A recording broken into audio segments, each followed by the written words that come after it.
Hi! Hello అండి. ఇదైతే నా సాటర్‌డే రోజు వ్లాగ్ అండి. సో, ఎర్లీ మార్నింగ్ అయితే జావ అయితే కాసేసాను.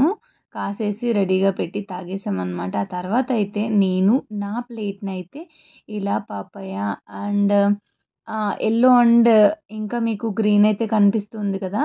ఇవైతే మనకి గుమ్మడి గింజలు, సన్‌ఫ్లవర్ సీడ్స్ అండి. ఇంకా బాదం అనమాట. యాక్చువల్‌గా ఇవి మా మదర్ నా ప్రెగ్నెన్సీ టైంలో బాగా అలవాటు చేశారు. సో, మేమైతే రెగ్యులర్‌గా తింటూ ఉంటాము. అదైతే ఆ ప్లేట్ అయితే మా హస్బెండ్‌కి రెడీ చేసి పెట్టేసి, నేనైతే ఫ్రెష్ అవ్వి వచ్చేసి పూజ అయితే చేసుకోవడానికి కూర్చున్నానండి. సో, పూజ చేసుకోవడానికి అయితే కూర్చున్నాను కదా! నా నేనైతే ముందు రోజు ఫ్లవర్స్ అవి ఉంటే కొన్నాననమాట. 2 డేస్ బ్యాకే. ముందు రోజు పెట్టుకొని కొన్నయితే ఉంచుకున్నాను. సాటర్‌డే ఉంది కదా అని చెప్పేసి. అప్పుడప్పుడు దీపం వెలిగించినప్పుడైతే నేను ఇలాగ సెంట్‌నయితే వేస్తూ ఉంటానండి. వారాలప్పుడు గానీ. పెద్ద బాటిల్ అయితే రోజు వేసేదాన్నే. బట్ అయిపోతే ఒకేసారి అయిపోద్ది కదా అని నేను అదేంటి స్పెషల్ డేస్‌లో అయితే వేస్తూ ఉంటాననమాట. ఇలాగ జాస్మిన్ ఫ్లేవర్ వచ్చేది. ఇంకా ఇదైతే మా మదర్ ఆవు పేడతో చేసి ఇచ్చిన ధూపం అని చెప్పొచ్చు. ధూప్ స్టిక్ అని చెప్పొచ్చండి. సో, అవైతే ఇంటి దగ్గర నుంచి ఇచ్చారు నాకు. ఇంకా అట్ల్ సమ్ ఏవో వేసి ప్రిపేర్ చేశారు. మా మదర్‌కి తెలుసు అదంతా కూడా. నేనైతే నా మెయిన్ ఛానెల్‌లో అప్‌లోడ్ చేశాను. వీడియో తీసి పంపినప్పుడు మా మదర్. సో, నేనైతే సింపుల్‌గా ఇలాగ రెగ్యులర్‌గా దీపం అయితే పెడుతూ ఉంటానండి. నా దగ్గర పువ్వులు ఉంటే అప్పుడు ఇంకా హ్యాపీగా అనిపిస్తది నాకు. దేవుడి దగ్గర పువ్వులన్నీ కూడా సర్దుతాననమాట. కొంచెం స్పెషల్‌గా అనిపిస్తూ ఉంటది. పువ్వులు ఎప్పుడన్నా సర్దుకుంటూ ఉంటే. రోజు ఇలా పూజ చేసుకుంటూ ఉంటే చాలా ప్రశాంతంగా ఉంటదండి. నేను భగవంతుడిని కోరుకునేది ఒక్కటే, రోజు నాకు ఇలా పీస్‌ఫుల్‌గా మైండ్ అంతా ఉండి, ఆ భగవంతుడిని కొంచెం సేపు ఇది చేసుకోగలిగితే చాలు అనుకుంటాననమాట. ఫస్ట్ ప్రిఫరెన్స్ అయితే నేను అలా ఇస్తాను. ఆ తర్వాత మిగతా సో అండ్ సో థింగ్స్ అనమాట. ఫస్ట్ అయితే నేను ఇదొకటే ఎక్స్‌పెక్ట్ చేస్తూ ఉంటానండి. సో, చూస్తున్నారు కదా! ఎన్ని సార్లు చూపించినా చూపించాలి, చూడాలి అనే అనిపిస్తూ ఉంటది. సో, చాలామందికి మీలో కూడా పూజ ఇలాంటివి చేసుకోవడం అంటే చాలా ఇష్టమండి. హోప్ నాకు తెలుసు. మీరు ఇష్టపడుతూ ఉంటారు అని చెప్పేసి. సో, ఇంకా నేనైతే ఆ రోజు సింపుల్‌గానే హలో అండి. ఎప్పుడన్నా సాటర్‌డే రోజు ఫెస్టివల్స్ నా వస్తేనే వ్లాగ్ నేను అనమాట. హడావిడిగా ఇదైతే హాయ్! చేస్తానండి. నా సాటర్‌డే రోజు వ్లాగ్ అనమాట. యాక్చువల్‌గా ఎర్లీ మార్నింగే లేచి ఇలాగా పూజ అంతా కూడా చేసుకున్నానండి. సో, మీకైతే నచ్చిందని అనుకుంటున్నాను. హోప్ వీడియో నచ్చితే please like and share and comment అండి. చూసారు కదండీ! మినీ వ్లాగ్ కోసమయితే తీసా. తర్వాత మా నెయిబర్ కింద ఉండేవాళ్ళైతే మినప వడియాలు పట్టుదాము అని చెప్పేసి అనుకున్నారండి. వాళ్ళ పిల్లలు అడిగారంట. అమ్మమ్మ వాళ్ళ ఇంట్లో ఆ కర్రీ తిన్నారంట వాళ్ళు. సో, ఇగ్ కానీ బెస్ట్ ఏంటంటే మనం సమ్మర్ సీజన్‌లో మినప వడియాలు ఇలాంటివి పట్టుంచుకోవడం చాలా బెటర్ అండి. ఎందుకు అంటే మనకి రెయినీ సీజన్‌లో వెజిటబుల్స్ ఎక్కువ దొరకవు. టూ కాస్ట్‌లీ ఉంటాయి. కుళ్ళిపోతాయి, పాడవుతాయి. చాలా ఉంటాయండి ప్రాబ్లమ్స్ అయితే. సో, అందుకోసం ఇలాంటివి చేసి పెట్టుకోవడం బెటరే. ఆవిడ అడిగారు. సో, మేమైతే ఇప్పుడు టెర్రస్ ఎక్కుతాం. నేనైతే ఒక దోస తినేసి ఇలా పపాయ అయితే తిన్నాననమాట. సో, ఇప్పుడైతే డాబా మీదకి వెళ్ళిపోయామండి పెట్టడాని కోసం. సో, డాబా మీద ఎక్కి మాట్లాడుతూ నేనైతే వీడియో తీసుకున్నాననమాట. ఒక చిన్న క్లిప్. కానీ ఇవన్నీ చిన్నప్పుడు మీరు కూడా ఇంట్లో ఇలాంటివన్నీ ఎక్స్‌పీరియన్స్ చేసే ఉంటారు కదా! ఊర్లో అయితే ఇప్పటికి కూడా చాలామంది ఇలాంటివి చేస్తూ ఉంటారు ఎక్స్‌పీరియన్స్.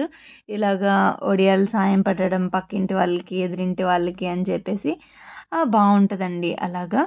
సో, ఆవిడైతే మొత్తం అంతా ప్రిపేర్ చేసేసుకున్నారు కదా!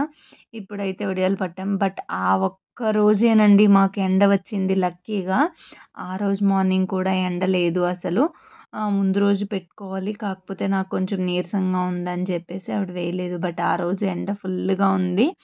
నెక్స్ట్ డే అయితే కొంచెం కొంచెం మబ్బుగా అనిపించింది. బట్ మాకు ఆరే వరకు అయితే ఎండగానే ఉందండి. ఆ ఒక్కరోజు లక్కీగా మేబీ ఒడియాల కోసమే అనుకుంటా ఎండ ఉన్నది. ఆ తర్వాత రోజు నుండి అయితే వర్షాలేనండి మాకిక్కడ కంప్లీట్‌గా. నేనైతే ఊర్లో పొర్రపాటున ఎప్పుడూ కూడా ఇలాంటి పనులు చేయలేదండి. నిజం చెప్పాలంటే. ఎప్పుడు మమ్మీ వాళ్ళే చేసుకుంటూ ఉంటారు. ఇక్కడ అడిగారు కదా అని చెప్పేసి చేశాను. బట్ నాకు ఇలాంటివి చేయడం కూడా పెద్ద ఏం రాదండి. ఎప్పుడు మమ్మీ వాళ్ళే చేస్తారు. సో, అదైతే అయిపోయింది. నేను కిందకి వచ్చేసాను. ఆ తర్వాత ఏం చేసుకోవాలా అని ఆలోచిస్తూ ఉన్నాను. ఈలోపైతే పెసరపప్పు చారు కద్దాం కదా అని పెసరపప్పు వేసి నానబెట్టానండి ఫస్ట్ అయితే. ఆ తర్వాత కాకరకాయలు ఉన్నాయి కదా ఫ్రిడ్జ్‌లో చూస్తే, సో, కాకరకాయ కారం చేద్దాం అనుకున్నానండి నేను. దానికోసమైతే కాకరకాయలు, ఉప్పు, పసుపు వేసి పిండేసా అదేంటి పక్కన పెట్టాను అప్లై చేసేసి పిండడం కోసం చేదు పోవడానికి. ఈలోపు మసాలా అయితే ప్రిపేర్ చేసుకోవాలి కదండీ!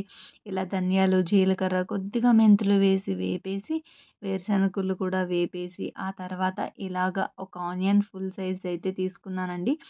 ఆ ఆనియన్ కూడా కొంచెం ఆయిల్ అయితే వేసి అవైతే డ్రై రోస్ట్ చేశాను. బట్ ఆయిల్ వేసి చేశాను. ఆనియన్స్ వచ్చేసేటప్పటికి కరివేపాకు వేపేసి ఇంకా చింతపండు కూడా వేసి ఉంచేసానండి.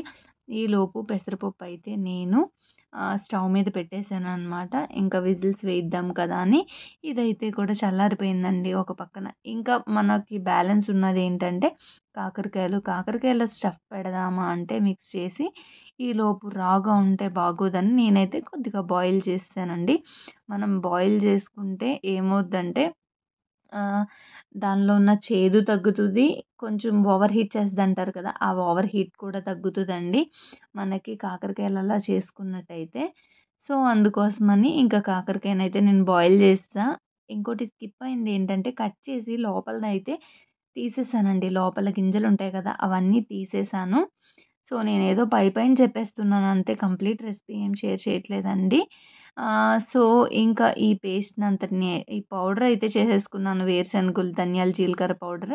దాని పైన ఇలా ఉల్లిపాయ, కరివేపాకు, ఇవి చింతపండు, ఉప్పు, కారం ఇవన్నీ గూడా మిక్స్ చేసి పేస్ట్ అయితే చేసేసానండి. ఫైనల్లీ భలే ఉందనమాట. చట్నీ ఎలా ఉంటది మనకి వేరుశనగుల చట్నీ అలా వచ్చింది. చాలా బావుంది. సో, ఇంకా దీనిలో స్టఫ్ పెట్టడం ఒకటే లేట్ అనమాట. ఇప్పుడైతే ఆ హాట్ వాటర్‌లో నుంచయితే నేను తీసేసాను ఎలాలాగా. ఆ వాటర్ అయితే వంపేసి స్లోగా ఒక్కొక్కటి అయితే స్టఫ్ పెట్టుకొని వచ్చేసానండి. ఫైనల్‌గా కొంచెం ఇది ఉంది కదా! ఇదైతే తీసి దాసానండి. ఆ తర్వాత చెప్తా మీకేం చేశాను అన్నది.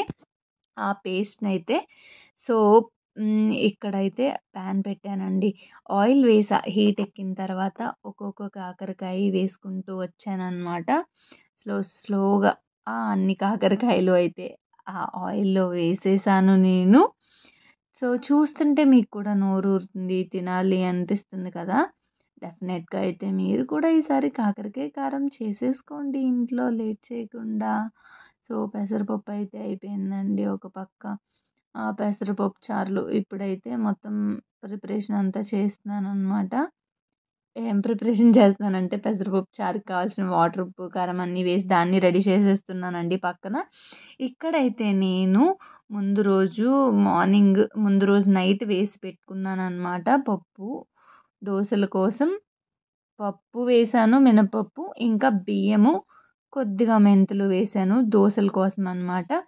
సో, నేను ఫస్ట్ టైమ్ అండి నిజం చెప్పాలంటే మినపప్పు ఉంది చూసారా? అదైతే సో, హెల్త్‌కి మంచిదే. అప్పుడప్పుడు అలా మినపప్పు కూడా యూజ్ చేస్తే అని చెప్పేసి ఆయిల్‌లో అయితే వేసి ఫ్రై చేస్తున్నాను కదండీ! అవి ఫ్రై అవుతూ ఉన్నాయి. ఇంకొక పక్కన అయితే ఈ పనైతే చూసేసుకున్నానండి నేను.